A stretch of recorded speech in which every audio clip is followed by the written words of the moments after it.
Hello everyone, আসসালামু আলাইকুম। আমি শাকিল। ডিপ লার্নিং কোর্সের নতুন একটা ভিডিওতে আপনাকে ওয়েলকাম।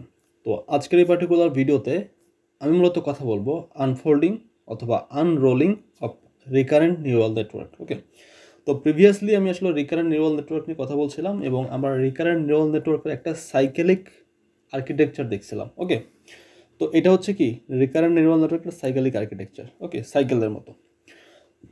তো দেখেন, আমরা এই সাইকেলিক আর্কিটেকচারটাকে যদি আনফোল্ড করি তাহলে আসলে এর আর্কিটেকচার দেখতে কেমন হবে। ওকে, তো এই সাইকেলিক আর্কিটেকচারটাকে আনরোল করলে দেখা যাচ্ছে যে স্ট্রাকচারটা আসলে এরকম। ওকে, তো এটার মিনিংটা কি? হ্যাঁ, তো এটা নিয়ে যদি আমরা একটু এক্সপ্লেন করি, দেখেন আমাদের এখানে নিউরাল নেটওয়ার্ক আমরা নর্মাল আরএনএন যেটা দেখছিলাম, তো এখানে যদি এর আমি মেইন কম্পোনেন্টের কথা বলি তাহলে চারটা ছিল। সেটা হচ্ছে কি ইনপুট ছিল, তারপর হচ্ছে কি হিডেন স্টেট ছিল, আরএনএন সেল ছিল এবং আউটপুট ছিল। ঠিক আছে, তো আমরা এই জিনিসটা যখন আমরা আনরোল করব তখনও ঠিক সেম এই চারটা কম্পোনেন্টই থাকবে। দেখেন, আমি বলছিলাম যে এটা টেম্পোরাল ডাটার জন্য কাজ করে, সো দ্যাট প্রত্যেকটা জিনিসের টাইমের রেসপেক্টে আপনাকে চিন্তা করতে হবে। তো প্রথমে x0, এই x0 মানে হইতেছে যে ফার্স্ট, মানে সেক্ষেত্রে আমরা x0কে বলতেছি মূলত টাইম স্টেপ জিরোর জন্য একটা ইনপুট। ওকে, তো ইনপুট গেল এবং এখানে দেখেন ইনিশিয়ালি আমরা কোনো হিডেন স্টেট আমরা দেখতেছি না, কারণ এটা এটা এটা হচ্ছে ফার্স্ট স্টেপ। তো ফার্স্ট স্টেপে নর্মালি হিডেন স্টেটের ভ্যালু আপনি দিতে চান দিতে পারেন, তাহলে সেই ক্ষেত্রে আপনার HT-1 হবে। সো নর্মালি এটা দেওয়ার দরকার নেই, কারণ জিরো ধরা হয় বা একটা খুব ছোটো একটা সংখ্যা ধরা হয়। তো আবার এটা আমি জাস্ট বাদ দিলাম। তো ওইটা বাদে এটা হচ্ছে কি আরএনএন সেল এবং এটা কি, এটা হচ্ছে আউটপুট, এটা হচ্ছে কি আমাদের হিডেন স্টেট। ওকে, তো এটা হলো একটা টাইম স্ট্যাম্প জিরোর জন্য। তারপরে সেকেন্ড যে ইনপুটটা, সেকেন্ড ইনপুটের জন্য ঠিক সেম, প্রিভিয়াসলি আপনার হিডেন স্টেট আসতেছে, আবার এখানে সকল কিছু কম্পোনেন্ট আছে, আবার এখান থেকে যে রেজাল্টটা পাবো এখান থেকে আবার H1টাকে আপডেট করতেছি, মানে নেক্সট হিডেন স্টেটটাকে আপডেট করতেছি।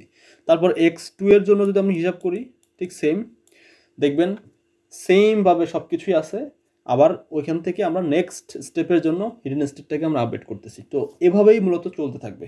ঠিক আছে, এবং এখানে একটা জিনিস মনে রাখতে হবে যে আপনার এখানে যতগুলা ইনপুটই থাক না কেন, আপনার যে ওয়েটের ভ্যালুগুলো থাকবে ওয়েটের ভ্যালু কিন্তু সেম থাকবে, সেম ওয়েট থাকবে, কারণ এরা আসলে ওয়েট শেয়ার করে। তার মানে এখানে ইনপুটের যে ওয়েট থাকবে, এখানকার ইনপুটের যে ওয়েট, এখানকার ইনপুটের যে ওয়েট, সব সেম, ওয়েটের ভ্যালু সেম থাকবে। এবং এই হিডেন স্টেটের যে এখানে ওয়েট, প্রত্যেকটা ওয়েট আসলে সেম থাকবে। ঠিক আছে, সো দ্যাটস ওয়াই এখানে আসলে লেখা আছে যে সেম ওয়েট। ওকে, তো আমরা এই জিনিসগুলো যদি আরেকটু স্টেপ বাই স্টেপ দেখি যে ম্যাথমেটিক্যালি আসলে কীভাবে কাজ করে। ঠিক আছে, তো ম্যাথমেটিক্যালি যদি দেখি তাহলে এখানে মেইন কম্পোনেন্ট হচ্ছে কি ছিল, এক্সটি মানে ছিল হইতেছে মূলত ইনপুট টাইম স্টেপ টি এর জন্য, তারপর এসটি হচ্ছে হিডেন স্টেট, ওয়াই হচ্ছে আউটপুট, আর এ হইতেছে আরএনএন সেল। ঠিক আছে, তো এগুলো ছিল কম্পোনেন্ট। আর আনফোল্ড মনে আমরা কি বুঝতেছি, আনফোল্ড আগে ছিল সাইকেলিক স্ট্রাকচার, তো এটাকে যদি আমরা জাস্ট ভেঙে ভেঙে লিখি তাহলে আসলে এইভাবে লেখা যায়। ঠিক আছে, প্রতিটা আসলে এক একটা করে ইন্ডিপেন্ডেন্ট, একটা করে আলাদা আলাদা স্টেপ, কিন্তু একটা স্টেপ আসলে প্রিভিয়াস স্টেপের উপর ডিপেন্ডেন্ট। ঠিক আছে, বিকজ আমরা hidden state previous hidden state নিয়ে কাজ করতেছি। ওকে, তো দেখেন আমরা এর যদি এখানে একটা কোশ্চিন আমাদের মাথায় আনি, যে ধরেন আমরা তো প্রিভিয়াসলি বলে আসছি যে প্রতিটা স্টেপ শেষে আমাদের এইচটি বা এই হিডেন স্টেটের ভ্যালুটাকে আপডেট করতে হয়। ঠিক আছে, এটা তো আমরা এখানেও দেখে আসছিলাম, তাই না, যে প্রতিটা স্টেপ শেষে আমাদের এইচটি আপডেট করতে হয় এবং একটা আমরা ওয়াইটি পাবো। তাহলে আমার কথা হলো যে আসলে কীভাবে পাবো। ঠিক আছে, হাউ, কীভাবে আসলে এই ক্যালকুলেশনটা হয়। সো কীভাবে আমাদের এইচটি আপডেট হয় এবং কীভাবে আমাদের ওয়াইটি আমরা পাই। ঠিক আছে, তো একটা স্টেপ শেষে Y0 তো রেজাল্ট পাচ্ছি, তাই না, এটা কীভাবে হচ্ছে। তো এটা যদি আপনি বুঝতে চান তাহলে আপনাকে ম্যাথমেটিক্যালি এটা চিন্তা করতে হবে। ম্যাথমেটিক্যালি এখানে দুই ধরনের কাজ হয়, একটা হচ্ছে আপনার হিডেন স্টেটের জন্য, আরেকটা হচ্ছে আপনার আউটপুটের জন্য। তো হিডেন স্টেপের রেজাল্টটা আমাদের আগে বের করতে হবে, বিকজ আউটপুট বের করতে গেলে আপনাকে হিডেন স্টেটের রেজাল্টটা লাগবে। ওকে, তো দেখেন আপনি প্রথমে চিন্তা করছেন ফরওয়ার্ড পাস, মানে আপনি জাস্ট ফরওয়ার্ড দিকে ক্যালকুলেশন করবেন। ওকে, তো এখানে আপনার কাছে ফর এক্সাম্পল আপনার কাছে দুইটা ইনপুট আছে, একটা হচ্ছে 0 টাইম স্টেপের, একটা হচ্ছে 1 টাইম স্টেপের। ঠিক আছে, ফার্স্ট যে ইনপুট আছে সেই ইনপুটটা হচ্ছে X0, তো এর একটা ওয়েট আছে, তাই না। তো দেখেন তাহলে সেক্ষেত্রে আপনি যদি এখানে হিডেন স্টেটটাকে আপনি যদি আপডেট করতে চান, হ্যাঁ, ফরওয়ার্ড পাসের ক্ষেত্রে সূত্রটা হচ্ছে HT ইকুয়াল, এই ফাংশন মানে হইতেছে অ্যাক্টিভেশন ফাংশনটাকে বোঝাইতেছে।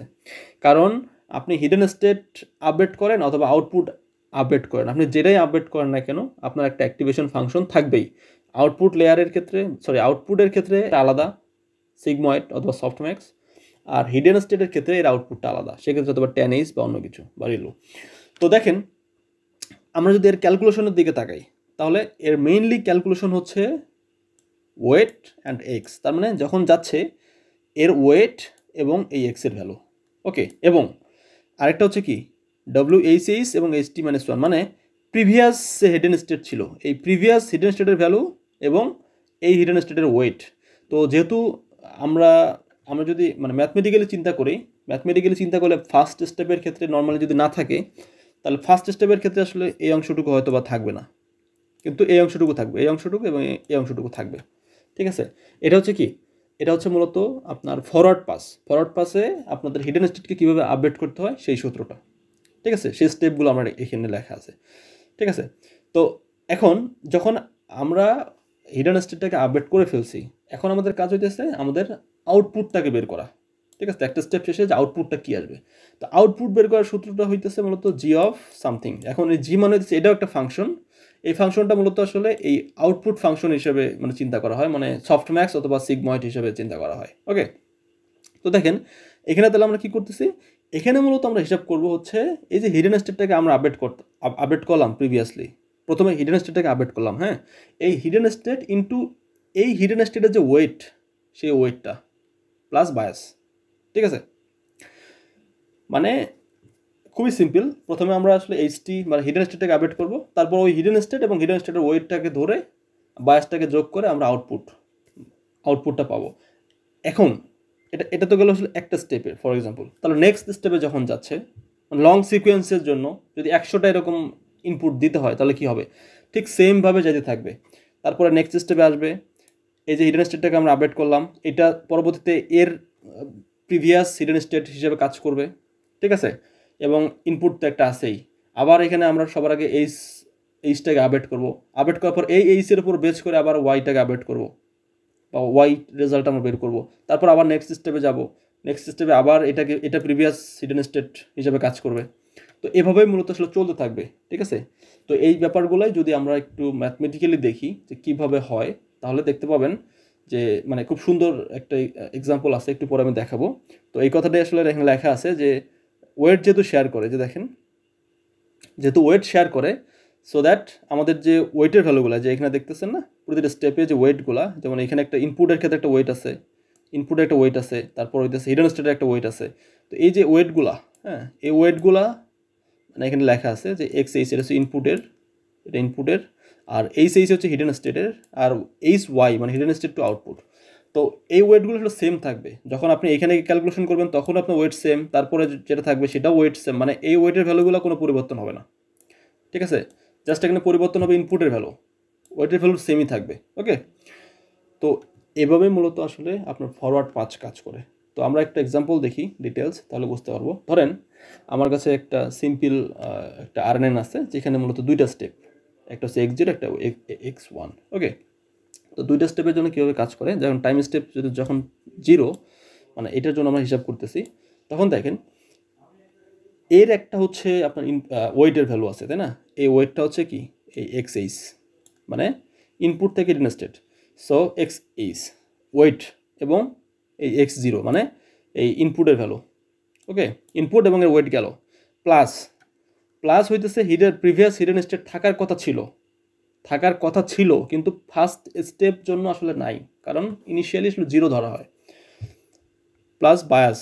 ওকে, একটা গেল, মানে আমরা হিডেন স্টেটটাকে আপডেট করলাম, প্রথমে আমাদের কাজ হচ্ছে হিডেন স্টেটটাকে আপডেট করা।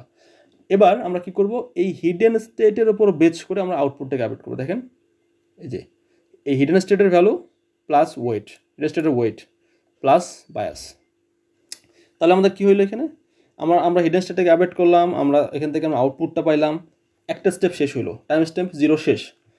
এবার আমরা হিসাব করবো টাইম স্টেপ নেক্সট যেটা ছিল টাইম স্টেপ T=1। তো T=1 এর জন্য যখন আমরা হিসাব করতেছি তখন আমাদের কিন্তু প্রিভিয়াস হিডেন স্টেট আছে, প্রিভিয়াস হিডেন স্টেট কি H0, ওকে, এবার দেখেন, এবার তাহলে দুইটা স্টেপ, এখানে ছিল একটা, এবার এখানে হবে দুইটা। এরপরে যতগুলোই আপনার এভাবে যতগুলোই আপনার এক্স অ্যাড হোক না কেন, প্রত্যেকের ক্ষেত্রে দুইটাই আপনার হিসাব করতে হবে, ঠিক আছে? জাস্ট ফার্স্টের ক্ষেত্রে একটা। তো দেখেন আমরা এর জন্য হিসাব করি, যদি এই x1, ভালো কথা, এর একটা ওয়েট আছে, ভালো কথা, ওয়েটের কিন্তু পরিবর্তন নেই, ওয়েটে যে WXH, এখানে কিন্তু WXH মানে ওয়েট কিন্তু শেয়ার করবে। সো x1 প্লাস ওয়েট আমরা দেখলাম, প্লাস এই যে হিডেন স্টেট, প্লাস এই হিডেন স্টেটের যে ওয়েট সেটাও দেখলাম, প্লাস বায়াস। এভাবে আমরা H1 হিসাব করব। আবার H1 এর উপর বেচ করে আমরা পরবর্তীতে আউটপুটটা ক্যালকুলেশন করব, ঠিক আছে?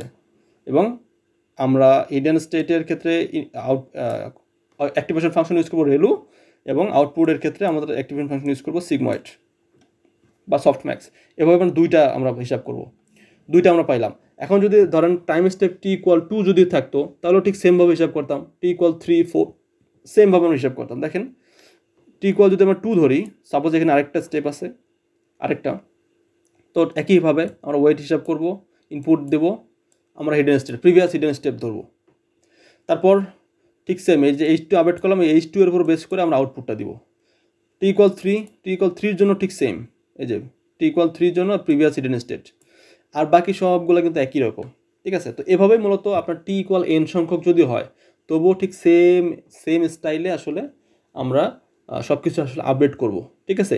এটা হইলো মূলত আসলে রিকারেন্ট নিউরাল নেটওয়ার্কের আনফোল্ডিং করলে আসলে ম্যাথমেটিক্যাল ইকুয়েশনগুলো আসলে কীভাবে কাজ করে সেটা নিয়ে ডিটেলস কথাবার্তা বললাম। তো এটা হচ্ছে টোটাল ম্যাথমেটিক্যাল ফর্মুলেশন। তো এটা যদি আপনি দেখেন তাহলে কিন্তু সবগুলো স্টেপ আসলে পানির মতো ক্লিয়ার, সব কিছু এখানে লেখাই আছে যে প্রতিটা স্টেপ বাই স্টেপ আসলে কী হবে। ওকে, তো তাহলে আমরা যদি এটাকে একটু ম্যাথমেটিক্যালি ডিসক্রাইব করতে চাই, তাহলে স্টেপগুলো এরকম যে যখন আমরা হিডেন স্টেটটাকে আমরা আপডেট করতেছি, তখন আমরা আসলে অ্যাক্টিভেশন ফাংশন হিসেবে ইউজ করছি 10, এবং এই যে ওয়েট এবং previous hidden state plus wait into input. তো এই যে আমরা একটা HT হিসাব করলাম, তারপরে HT এর উপর বেচ করে আমরা ওয়াইটটাকে আপডেট করলাম, ঠিক আছে? তো তার মানে এখন আমরা যদি কোশ্চেনের দিকে তাকাই, তাহলে হিডেন স্টেটটাকে আমরা কীভাবে আপডেট করবো সেটা তো আমরা অলরেডি দেখে আসলাম, তাই না? খুবই simple, 10H previous hidden state into তার weight plus current input plus ওর ওয়েট প্লাস বায়াস।